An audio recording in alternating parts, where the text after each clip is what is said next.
দেখো না গেদা বাচ্চা ইনজেকশন খায় বলেও নড়তেই পারতেছে না। ইস বেচারার হাতটাও নড়াইতে পারতেছে না। সত্যি ব্যথা করছে। কেন তোমাকে যে কোমরে নিতে বললো ইনজেকশনটা, তাহলে তুমি কেন কোমরে নিলা না? আমি আমার কালো পাশে দেখা কথা বলেছি। তুমি তো মানুষটাই কালো বলো। কেউ দেখালাম না কালো পাশে। কি অবস্থা, এখন হাত নড়াইতে পারতেছে না, গাড়িও অন হচ্ছে না নাকি তোমার? তো ইনজেকশনটা কেন খাইতে আসছো সেটা বলো, বলো, বলতে পারছো না? ও মা, বলো অ্যাক্সিডেন্ট করছো গাড়ি নিয়ে। দেখো না গাড়ি একদম সামনের থেকে উড়াই দিছে, এই দেখো সামনের কি এখানে একটা ঢাকনা আলা কিছু একটা ছিল, কি বলে ওটাকে জানি না। হাসতেছো, বলো যে অল্পের উপর দিয়ে বাইচে গেছো। আরে ওইখানে অ্যাক্সিডেন্ট হয়েছে, ওটাতে কিছু হয় না, যতটা এটা তো সমস্যা হচ্ছে।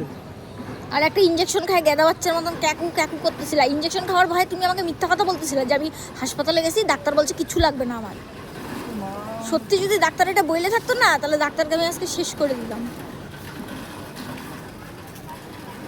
মানে কি বল, ই মা হাতই নড়াচ্ছে। আরে হাত যদি না নড়াও বেশি ব্যথা করবে পাগল।